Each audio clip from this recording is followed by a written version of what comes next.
Welcome to Sips and Stories, where your journey matters, your story inspires, and every episode is a space to uncover what truly makes people thrive. Join me as we dive into real conversation with amazing guests, each one sharing the moments, lessons, and experiences that shaped who they are today.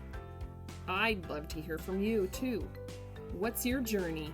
What's your story? And most importantly, what makes you thrive?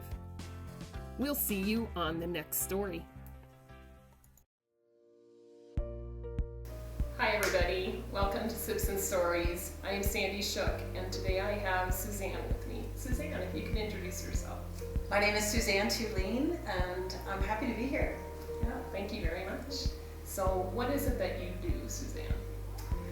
Well, I thought about this question a lot because I've watched some of your other interviews, and because of your platform and the Sips and Stories idea, where you really want to dig into the people before even really getting into the profession, I wanted to answer it in a way where I'm not really telling you what I do at first, but rather who I am as a person. So I'm going to flip the tables on you just a little bit, just because I was thinking about that, and I thought, I'm a brand consultant, right? So I really am thinking about how people show up and how they're perceived. And I think that's probably what your audience wants to know most, is about the person. And so, I see myself as a very conscious, strategic, and deliberate person, and through my own work that I've done, the modalities and the kind of coaching work that I do for clients, I've done myself. And so I took a deep dive and uncovered my exist statement, why I exist, and I just wanted to share that with the audience. I exist to be a co-creative partner in the evolution of alignment and authenticity and ultimately self-agency. I am a catalyst for consciousness, inspiration, and growth. Wow. So that's kind of just who I am, in the inside. Yeah. But depending on how far back you want me to go to start the story. Well, that was going to be my next question. So how did you get to that point of, where did it all start? Did it start in high school? Was that your aspirations to be, because you needed to be marketing, right? Or not? No, actually, where did it start? It obviously started in childhood. I was born in Dayton, Ohio, so I'm a Midwest gal, to a design engineer and a surgical nurse. And I was number 3 of 4 siblings. And I think that by the time I was had, that my parents got really used to having kids, and I didn't feel like I really got the attention that I always felt like I needed. I don't know about my younger sister even after me, but it was all about me at the time. It's like, so I didn't, I threw tantrums. I was going to say, were you a troublemaker? I was a troublemaker. The way you describe that, that's what it sounds like. Yeah, I was. So I think it started there. Was there a big gap between the second and... No, almost 2 years exactly. Oh, okay. So my brother was first, then my sister, then me and my other sister. Okay. So, I felt like, I wasn't getting the attention that I needed. So I was known for throwing tantrums as a child. And I had made up things like invisible horses that I would ride around the house and play myself, just because I developed my own world. What I'm imagining in my head right now. I was pretty creative. Yeah. My dad's a design engineer. My mom's side, there was a music composer and a fine artist. And so my brother grew up to be a graphic designer as well. I was too at one point in my career. Still do a little bit of that, but we had a lot of design and creativity in our house. Wow.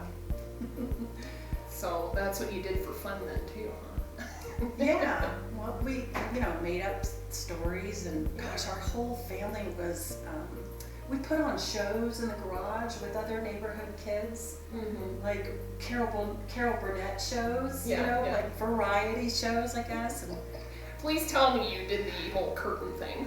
we did the curtain thing. You did? Yes. And my neighbor, who had a daughter that was between me and my older sister's age, her mom worked at like a 7-Eleven. Okay. She ran this 7-Eleven locally, and so she brought home candy, like tons of candy that we sold for pennies and 5 cents, and to get people to come to the show. Well, I appreciate the audience here today because we didn't have to pay them. That's right. There's no candy, sorry. It's like, but we were, I remember my neighbor was Elvis, dressed up as Elvis. I think I was Elton John. I sang Benny and the Jets. Wow. Remember? Are you a singer? I'll ask my husband if I'm a singer, but I sing. It doesn't mean I'm a singer, right? You don't like to sing on stage, but no, I karaoke. Do you? But whether I would call myself a singer, I don't think so. I sing because it feels so good. And I always wanted to be Joan Jett. Wow. Yeah. Well, that was after I wanted to be a zookeeper. Oh. As a child, the further back you go, the younger I was. I wanted to be a zookeeper and take care of animals. What was your favorite animal? What is? Well, one of my rants at my house Must have been a horse was first. begging my mom to get me an otter. An otter. Yeah, wow. I was gonna keep him in the bathtub.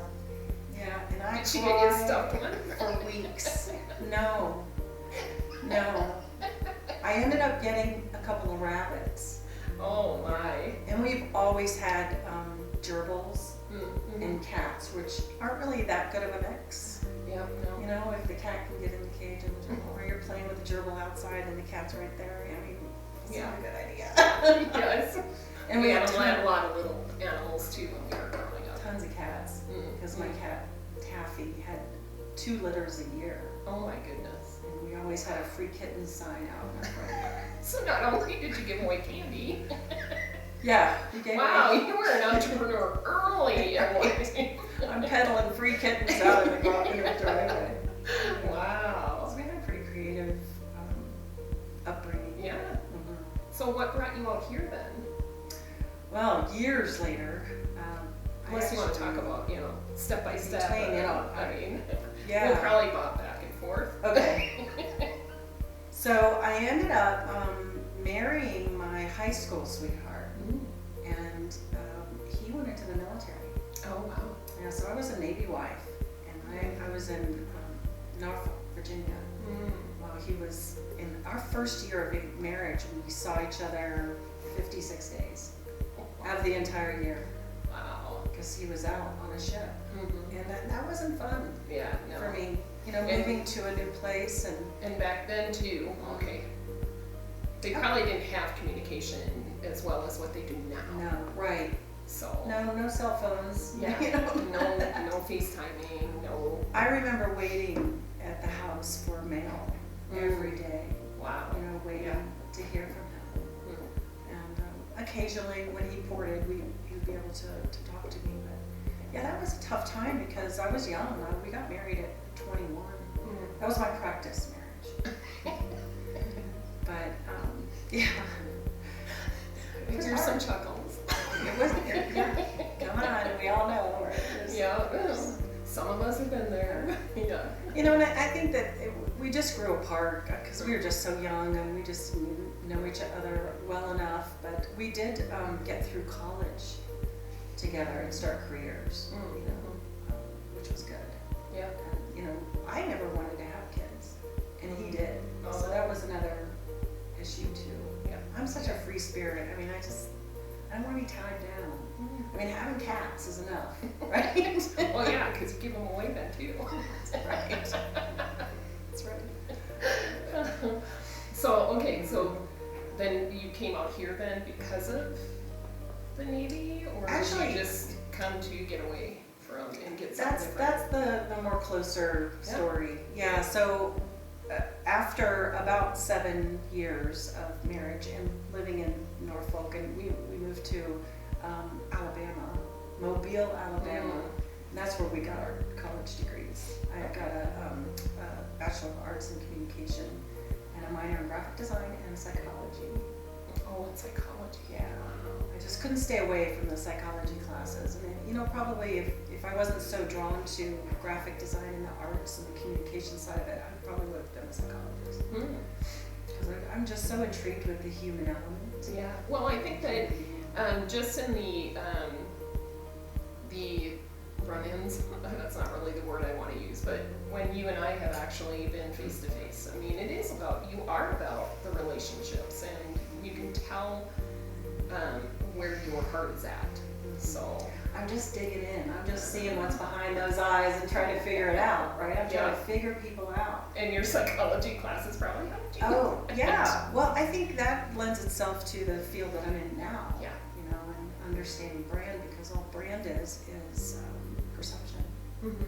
And I remember being really fascinated by hearing stories about what do they call the people that were addicted to celebrities. There's a name for that. I'm escaping it, but they would stalk celebrities and they would really feel like these celebrities belonged to them, or they would make a great couple, or they would like that intrigue. That what is that about? You know, I was always just really curious. I can fangirl, but you know, that's different. What is the attraction? Yeah. And to the point where they would break the law to be with that person. You know, that always fascinated me in psychology. So hence, I'm now like helping people uncover, you know, the perceptions they want to be known for. You know, and so I developed a whole methodology around that, and I love it. I mean, it's so interesting with every person that I work with. Yeah. Well, so tell me a little bit about how you, where was it that you started? I went to Catholic school. You know, anybody in the audience go to Catholic school? So we actually had nuns in our school. So did we. Okay. And you know, frightening as that some of the memories were of that, I was bullied during that period of time. I went to the same school from 1st grade to 8th grade. The same building. And you know, and that was hard. I mean, I remember the very first day of 1st grade. I had way back then, because it was traumatizing. Unfortunately, in the summertime, I am allergic to poison ivy. And when I get it bad. I get it all over the place. And I remember the first day happened to be when we had gotten back from a weekend, you know, camping or something, so it was the next week. And I had to have pink calamine lotion all over me, in my face. And you had to go to school with that? Yeah. Yeah. Wow. So I think that was the kickoff of my my career in the school. And you know, of course, I got a lot of teasing, and I ended up going home, I think, half day because I was crying. Yeah. And my mom had to come and get me. Oh, I can't imagine how painful that was, though, because of course we used to go run around barefoot all the time, and boy, when you get poison ivy between your toes, right? I don't know if anybody else has experienced that, but you can't sleep. No, it's horrifying. Yeah. It's horrifying. But then as, you know, we aged and got into it, I really didn't start getting bullied again until about 5th grade.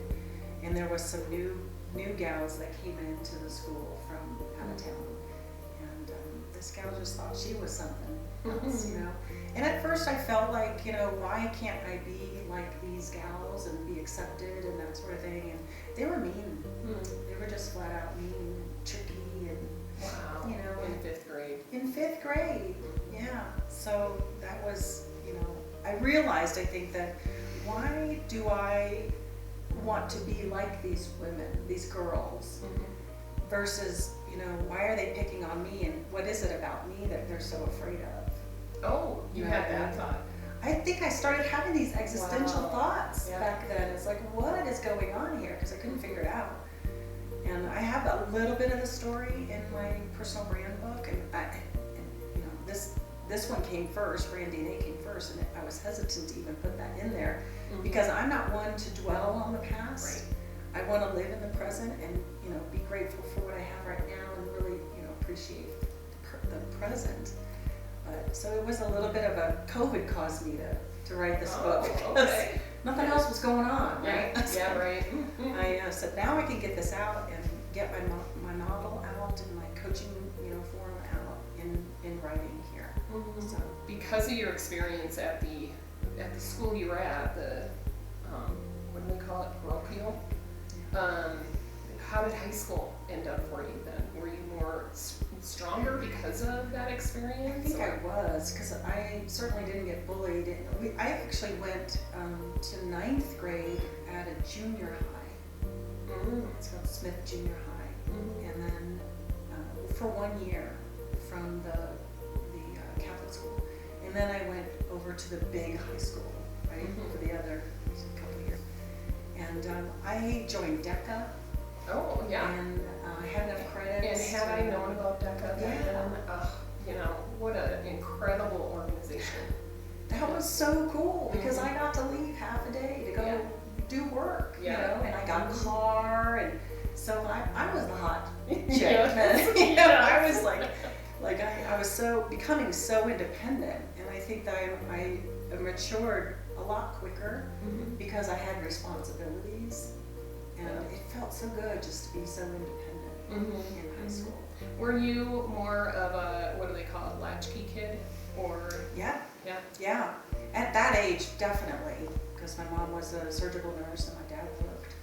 Yeah. So yes. Did she work nights then too, or no. Was she just kind of like on call? I mean, I don't know. No, she worked. Wow. She worked after. I think she went back to work after Patricia, my younger sister, was probably 5 or 6. Okay, so school age, yes. Okay.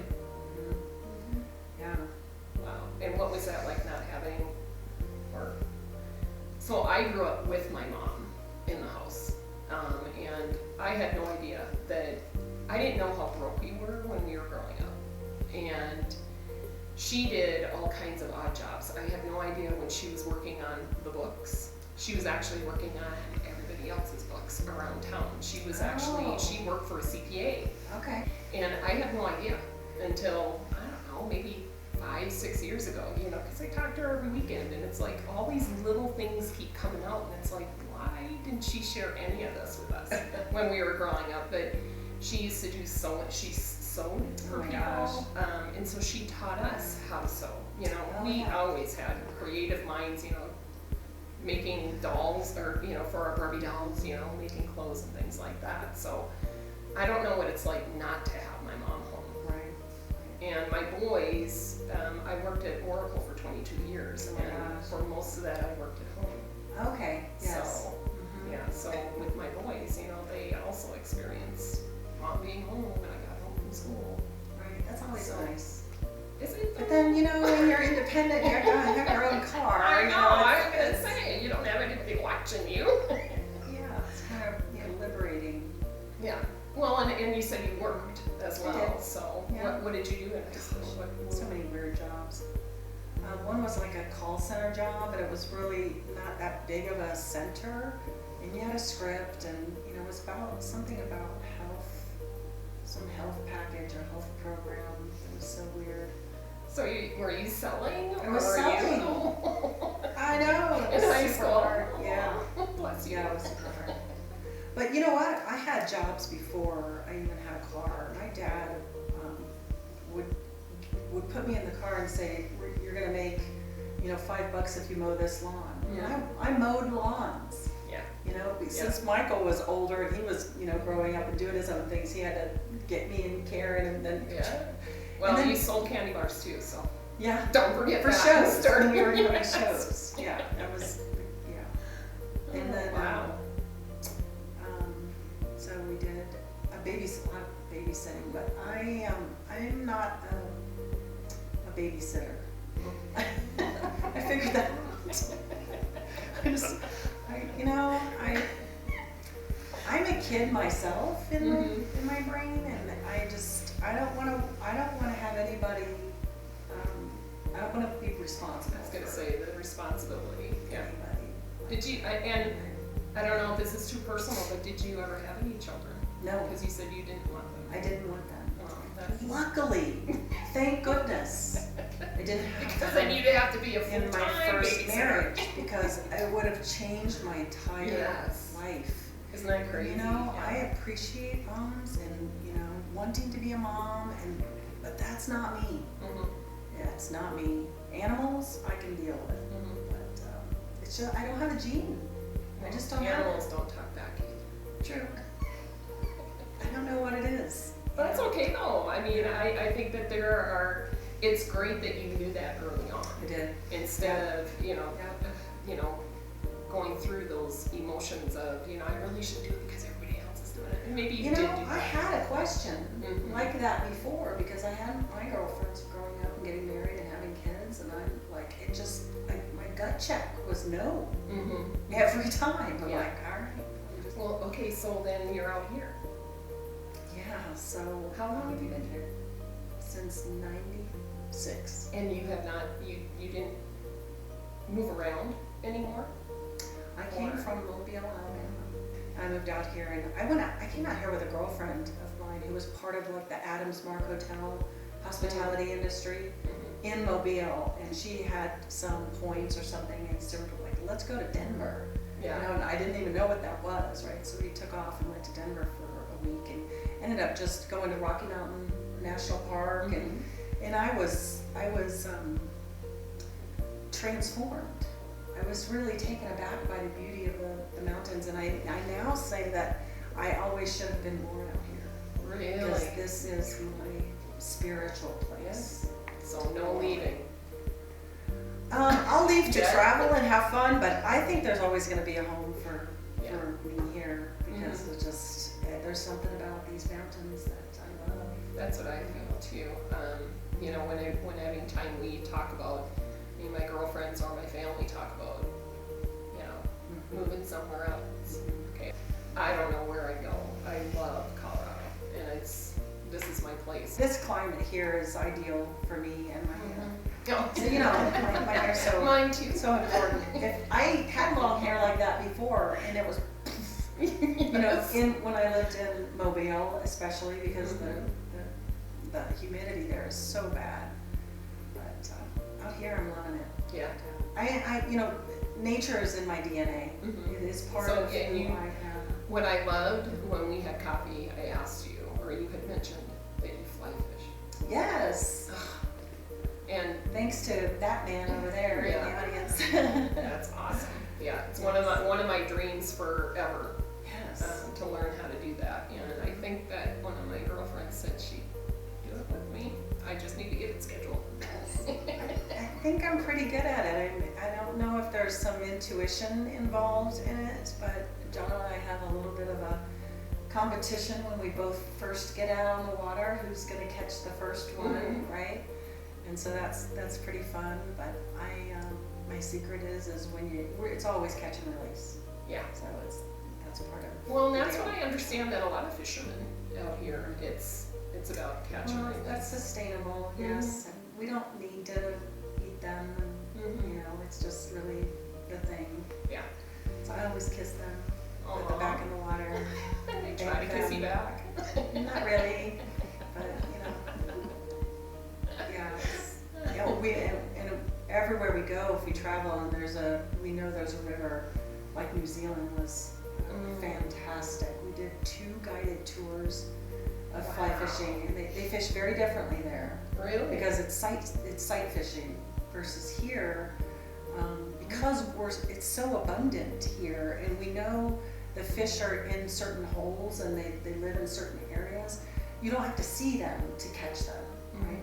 But in New Zealand, they're not as abundant, because I'm just theorizing that the natives get the first opportunity there to catch and eat the fish, right? And you have to buy the license and everything for a visitor to come. But they're not as many, and you literally the guides say you have to spot them and then go for it. Wow. What kind of fish do they have out there? The trout. Oh, really? Rainbow and ribbons. See, and my dad used to fly fish, and I just love watching people that fly fish. It's so relaxing. Yeah. Yeah, just get in the water up to your waist. If it's necessary, sometimes you're on the shoreline based on the layout of the river, but it's so quiet.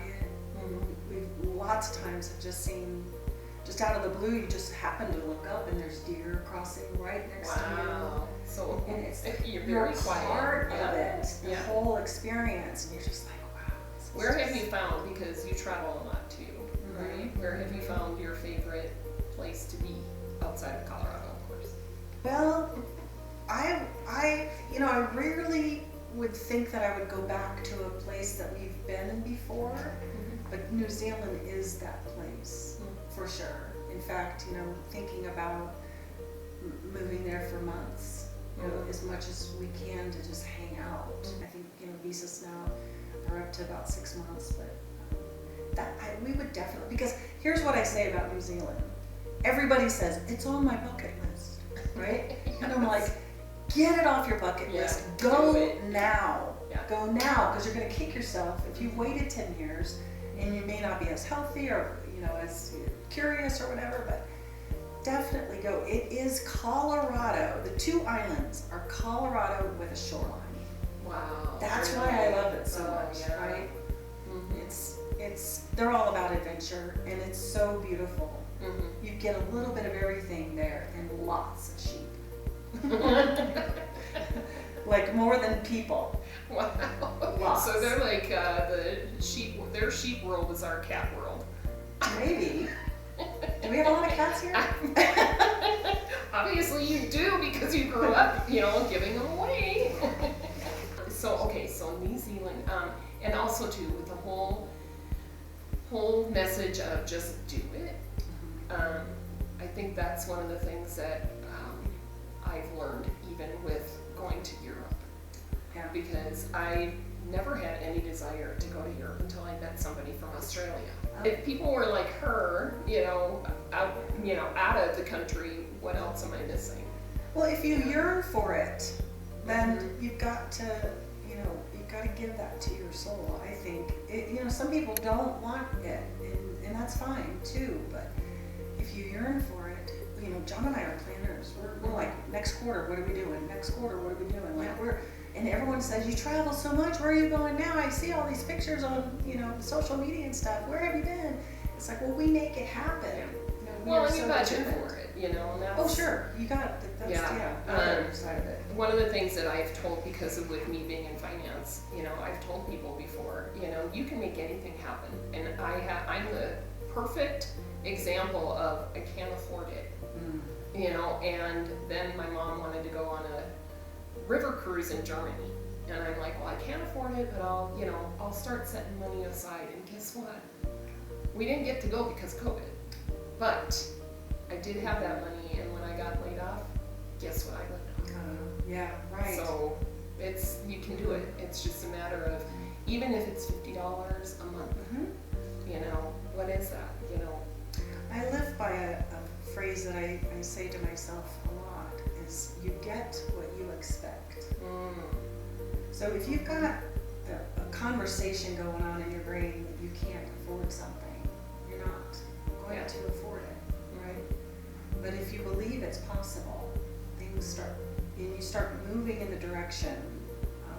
I believe the universe opens doors and shows you ways to say yes, right? And it's a mindset shift. Yeah. That's kind of what I do with my clients when they realize what their actual attributes are that they can unpack for themselves.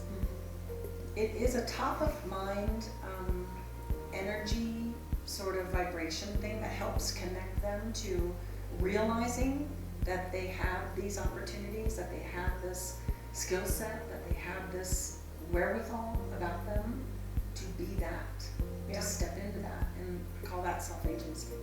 So do you work primarily with just business owners, or do you actually work with individuals that are just kind of struggling with not knowing where to go? So we started with this book, Brand DNA, and wrote that in, actually published it in 2010. Started the business in 2004.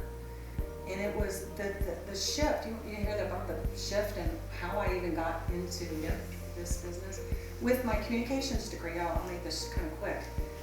I was in marketing, PR, graphic design, communications, advertising. I mean, I had, worked in all of these fields. Magazine layout, Mobile Bay Monthly magazine. Yeah. I did that once.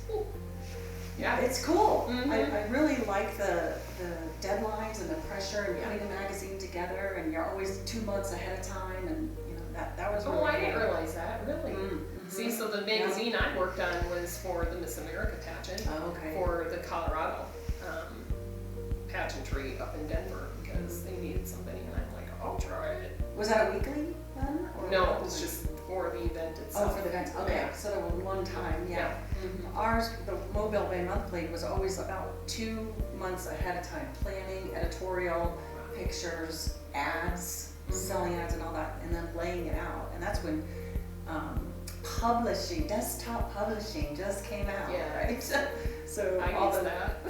Adobe product, PageMaker was one of the first ones, really, really cool stuff. But so I was in that field for years, and even when I moved out here, I was I worked for a marketing firm, and we did marketing training seminars and workshops for chambers of commerces mostly, and their members across the nation, and for individual companies.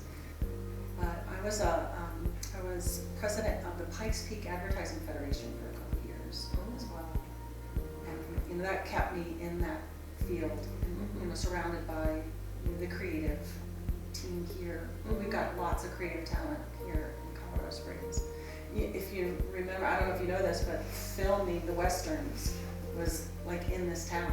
Started way back when. I didn't know it was here. Oh, wow. Yeah. Okay. Yeah, Alexander Film, which I don't think exists anymore. But it's the public house at Alexander now? Yeah. I did hear that. Yeah. I didn't realize that I thought that's where they just, worked on the film after they were. They filmed out here. This was the West, right? Oh, so, yeah. Filmed out here, so we have a little heritage there in regards to that. But what happened to me is I was working for the last advertising agency firm I was working for was bought out by a firm in Illinois called Navigant Consulting, and we grew over the 2 years that I was still there. We bought 13 companies, so we were in acquisition mode. And our firm was just the marketing arm of this bigger national firm, and they worked with municipalities all over the United States. And so I got a lot of understanding about what it takes to inculcate all these businesses, not only under one roof of a brand, but the cultures, the systems and processes, the language, the vernacular, the narrative, all of that. Like, we were responsible. Were you just kind of thrown into that then because of the acquisitions, and you had to figure it all out? It's like everything was up there. And yes. Well, this company needs this material. So we were creating all the materials to make everybody cohesive and coherent, and then inculcating all the employees into one brand. And so I got really fascinated with what is that all about? What does it take to do that? So I over time, over the 2 years, it was time for me to leave. So I went off and started my own design boutique called ID by Design. And I just focused on corporate identity design, which is logo design, and then collateral pieces that would be family look and feel to that. And I grew that business about 30% every year. I owned that for about 3 years until I finally had what I call a BFO. What's a BFO? Out there.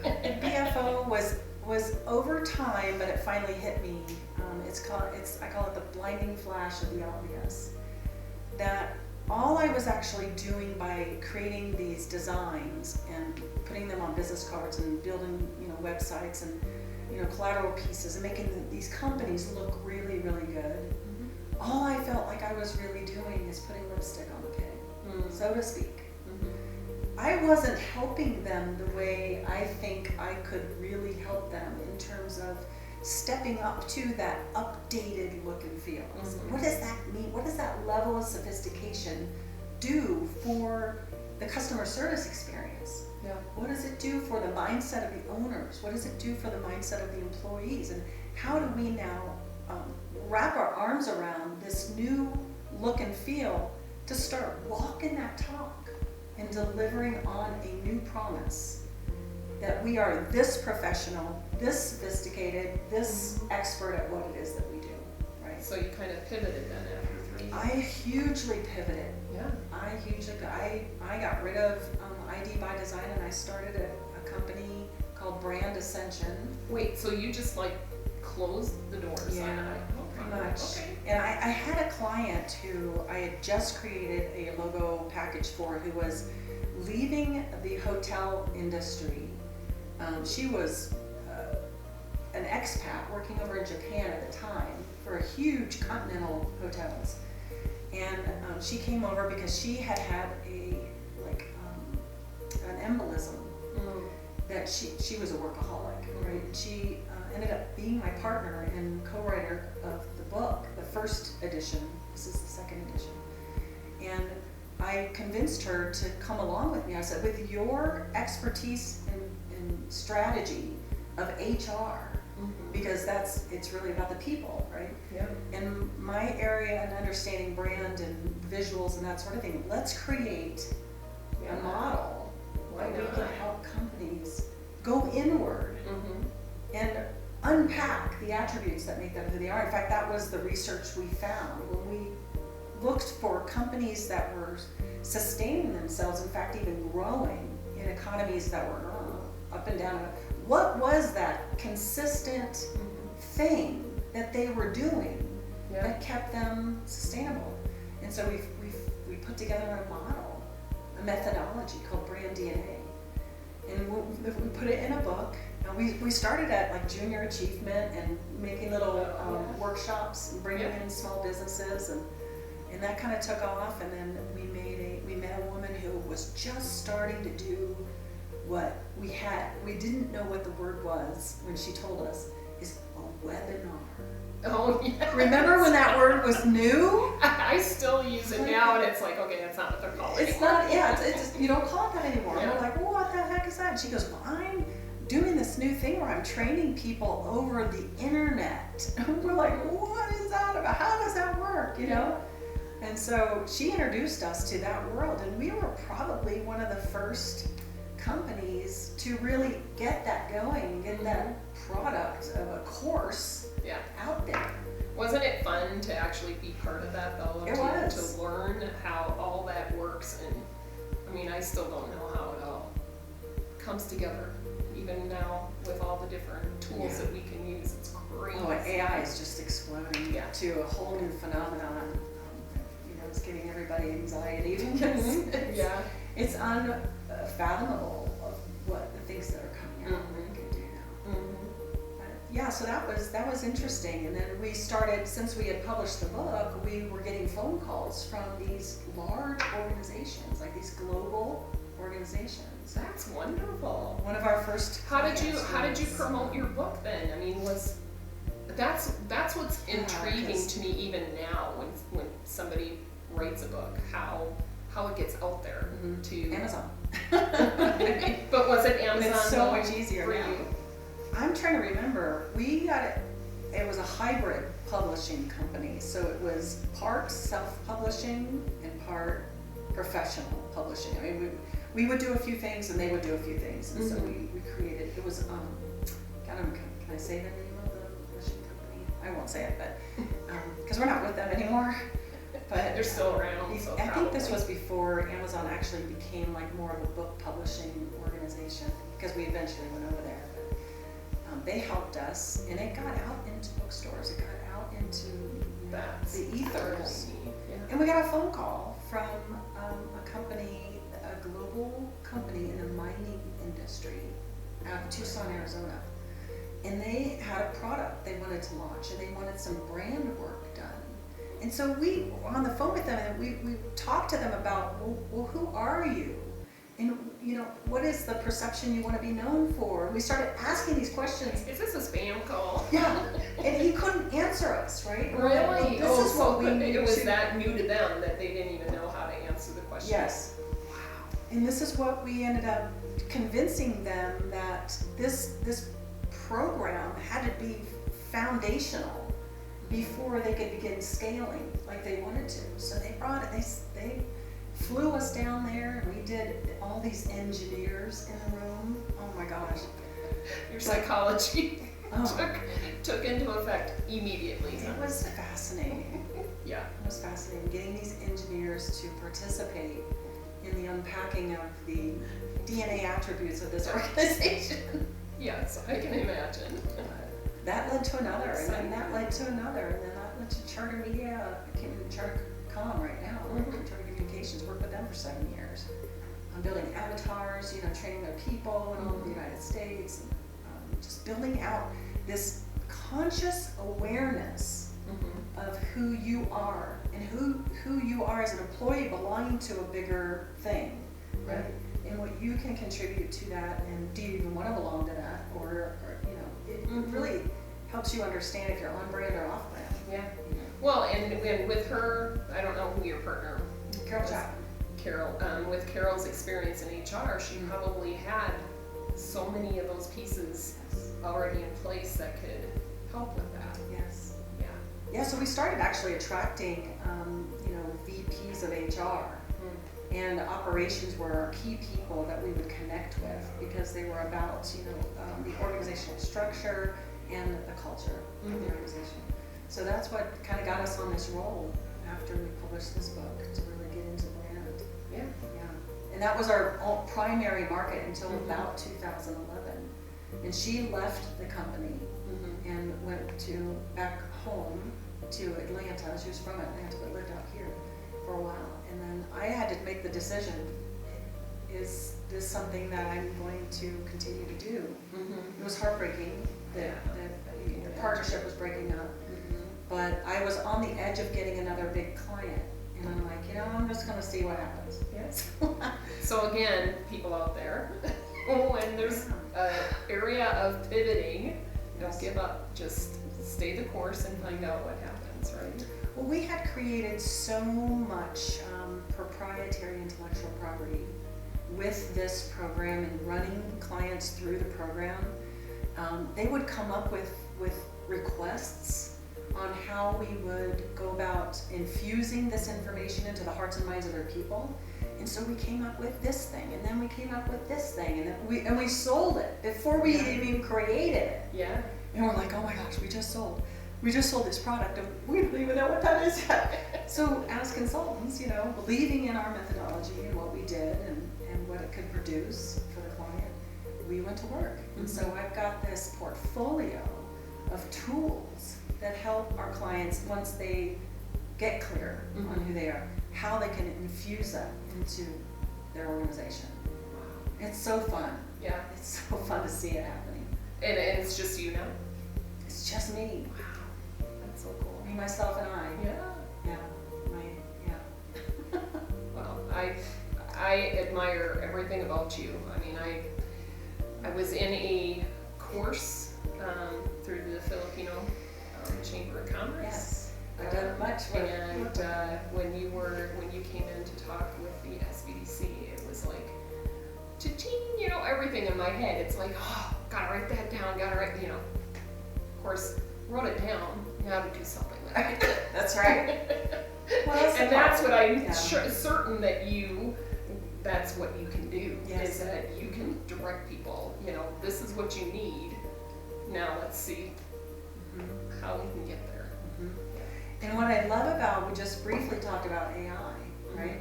How does someone like me incorporate AI into the next evolution of what it is that I'm doing one-on-one with clients, right? I'm a trainer. I love being in front of live audiences, and I love to create experiential environments for these employee teams to really absorb and take on and have ownership around this material. So I figured some things out. In fact, my revised version includes a lot of case studies of clients that have gone through the program in ways that really can showcase some of the tools that I've created and how to, use those tools to make their brand's DNA come alive. Yeah, that's really neat. That's incredible. Yeah. In an instant. With the right prompts. Because the AI is not human. I know. Really? It's been coaching me this whole I don't time. know. Well, it's a good tool. It is a good tool to get started, but when you want more depth to what is it you're looking for. So, and I want to ask you to have an event coming up. Yes. It's 6 weeks. It is a 6-week training series, but it's only 4 hours a week. And it's designed for CEOs, and we say they're indispensable plus one. This is that person that knows everything that's going on in the business, has your vision, has your back, and can be a part of this recalibration process. And I'm teaming up with a colleague that I've known for 17 years here in Colorado Springs, Mark Biddle. I'll just say his name because he's super cool and everybody knows him. And we finally decided we're going to put together, based on each of our own unique perspective of how we help companies walk their talk and become what they are dreaming about. We actually met for 4 or 5 months, once a week, and mapped out. That's commitment. Yeah. It was exciting, and we said, we're not going to rush this. We're not going to commit to anything. We're just going to play with this a little bit and see if it comes together and it comes about. And we should have done this 10 years ago, to tell you the truth. But the timing would have been different. It would have been very different. And now people are looking, yes. They're searching for a better way to do their business. And I think that it's a perfect time for it. Well, we're in a state right now we're so uncertain. Everyone says that they can say that every year, and sure, we've got different parts of the economy that's uncertain always, but this is unprecedented, I think, in a specific sense. And we don't know, as a business, where the future is going to be, right? And so we designed this to help them think differently, align internally, and scale strategically. And that's the name of the workshop. And so we're looking for those CEOs who have that mindset, mostly in a psychographic versus a demographic, but the mindset of always being better and evolving and becoming more and more aligned as you continue to scale. But you scale with consciousness, strategy, and deliberateness. Right? Yeah. Very cool. And that's starting in January. We're kicking it off in January 2026. I don't want to date this, but and we're hoping to. We'll just add down the road together and beyond. Yes. And because this is the kickoff, right? So it's something that you do plan on continuing. And your websites will probably have all that information that shows when it's scheduled. And we're marketing pretty heavily right now just to get the word out there, and we are developing referral partners, which would be other consultants who are inside these organizations but aren't directly competing against our services and products, but know that these organizations are in need of that clarity that we would help them provide. So we're asking them to kind of bring us on board, or at least tell your clients about what's going on. But we're super excited about it. We're looking for financial sponsors, and we've got a host venue sponsor. We think that we can do this at least once a quarter. With a very small cohort, only 12 organizations. So they're getting what we call a very intimate, done with you experience. Yeah, we're going to get that things makes done. A huge difference too, because then you have, especially if it's so small, that you have accountability. You don't get lost in the group of 50 to hundreds of people being in there. So and it's very excited for affordable. you. That's awesome. Yeah. So we'll see what happens there. if you're interested, just reach out to us. Yeah. And then I don't know. I want to leave some time for the studio audience. If you have any questions. You're just like radiating, and you're like so positive, and like, so what's your like secret? Like, do you sleep? Like, I did it last night. Like, what's your routine? Like, what's your routine look like for self-care for yourself so that you can give to all these organizations? Fly fishing. I think it's a work-life balance that I really decided to do probably 8 years ago. I resigned at being Superwoman and having that FOMO. You said 8 years ago? Like 8 years ago. Yeah, I was feeling major overwhelmment. In fact, I actually went into one of those brain balancing places to help kind of regulate and rebalance my brain because I was overwhelmed and overstimulated. I belonged to 5 different networking groups, and I was launching this personal brand program and doing personal brands and then business brands, and I started a speaker training program. It was so much, and it's just me. It was so much. But I thank you for noticing that. I think that's a compliment. I appreciate that. But I have a lot of downtime that I schedule, right? I schedule a walk after lunch.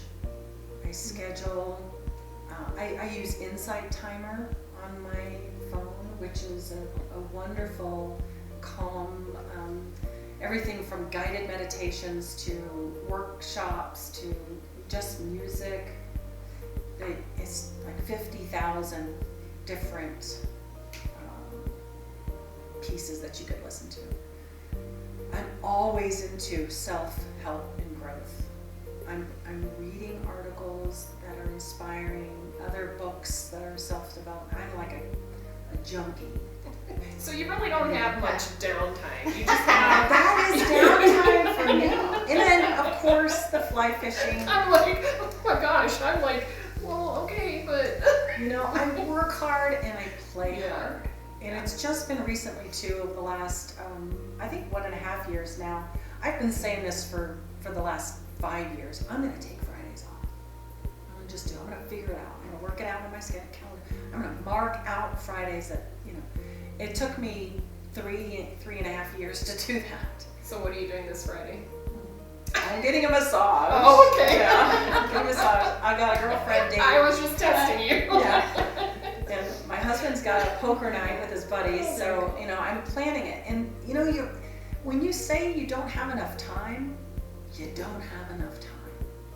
But when you say I've got all the time in the world, and I can figure this out without being stressed, the universe works with you on that. I truly believe that.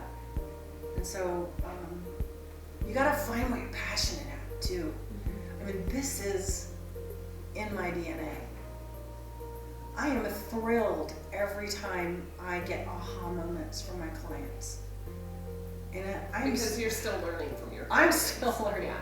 And I think that's what me as a business owner, I have to remind myself of that, is that we're all learning, and it's not just it doesn't have to be a straight line. You can go in different directions. And I talk about in my personal brand workshop, in my personal brand leadership workshop, I talk about being a master, noticing when you're a master at something, and noticing when you need to become a student again, right? And know that this is the way life is. Like we become a master at something, we get bored, and then we need to be a student at something to revive it. It may not even be in the same field, but something new. Like what's something new I can learn and become a master then? That's the evolution, right? Yeah. And that's what keeps you so excited and loving life, so much. It's just like, what's around the corner? What can I learn next? Yeah. Okay, one more question. Yes. So, you've worked with a lot of organizations. You've worked with a lot of people. In the day and age today, everything's technology. We have to remember that all of us are authentic. What have you seen with the organizations that you've gone into? What that transformation looks like? it's before me and then after me. Yeah. Yeah. Before DNA and after DNA. Before DNA there is a false belief that they are a part of something that they can't clarify. There is this, it's really hard to describe, the facade of a brand, that maybe they came into this organization thinking that they were believing something, and then when they're in it and realize what's actually happening behind the scenes, it's not what they thought it would be. I see that a lot. And once they commit, we have a process of commitment when we go through the brand DNA process in a live format, that this is something that's going to benefit everybody, and it's your contribution as a brand task manager in being a part of this room that you become a leader in the space of clarity. And then you're going to be a part of this, so you're going to take ownership over it. And when you really can instill that and give them the space to contribute to that ownership and help that DNA blossom into specific actions and behaviors that solve their problems internally, it's just a huge transition. And I've had so many people on camera in testimonials say, I never expected the level of coherence that has happened because of this. People are talking to each other again, right? People are talking in a language that everyone else knows now. There's definitions of their core values that they're all buying into. Clarity is an amazing thing. It's super amazing. So the transition is profound. And it's opening up Pandora's box, and there's so much you can do with it, and it's ongoing, right? It just doesn't stop. Branding doesn't stop. Yep. And we never really defined branding versus marketing either. We did not, did we? That's a huge, huge thing that I deal We with. have just a every day. few minutes, and if you could actually do that, can you Yes. define what the difference is? Yes, so thank you for that moment, because I've spent 30 years educating the people that have come across my path to help them understand the difference. So you market a brand. So marketing is the communication of an entity, right, of something. Branding is the actual assignment of meaning of that entity. So when you are out there marketing something that you haven't identified, defined, and actually aligned to, my question is always, what are you marketing? So without this, all the business is doing, subconsciously, maybe consciously, is chasing the market, throwing stuff out there without this Seeing what solid sticks. understanding of a construct of something that they know they can live within, and they can deliver on this promise. Yeah. Right? So assign the meeting and then go to town and market congruent to this, right? So that's a big misunderstanding. I see businesses spending hundreds of thousands of dollars marketing something they have not yet defined. And it's down the drain. Well, and that's your specialty. Yes, it is is. to find what it is that they need to define. Not only that, identify and define it, but to align Yeah. to it. And that's unique about my consulting, is that we're not done. We're naming some attributes here, and it's all good and well, and you can put them on your website and put them in a binder and put them up on the shelf. But no, we're going to live it. Yeah. We're going to infuse this into the hearts and minds of your people. We're going to actually walk this talk and infuse it into your processes, your systems, and your culture, right? And that's what makes it come alive. Yeah. Does that answer your question? All right. Right. We actually, any questions that come now, if you can actually ask online, I'd love to take more time for questions, but we need to actually end. So I do appreciate you being on the show, and thank you, studio audience, for coming to listen to another story. And Suzanne, if you can let people know how to reach you. Well, I'm on LinkedIn. Please connect with me on LinkedIn. I'm always interested in meeting new people, especially local people. Brandascension.com is my website. My books are on Amazon.com. And I'll have all that out there and on the website as well. So, yes, thank you so much. Thank you so much. Namaste, everybody. Thanks, everybody, and we'll see you on the next story.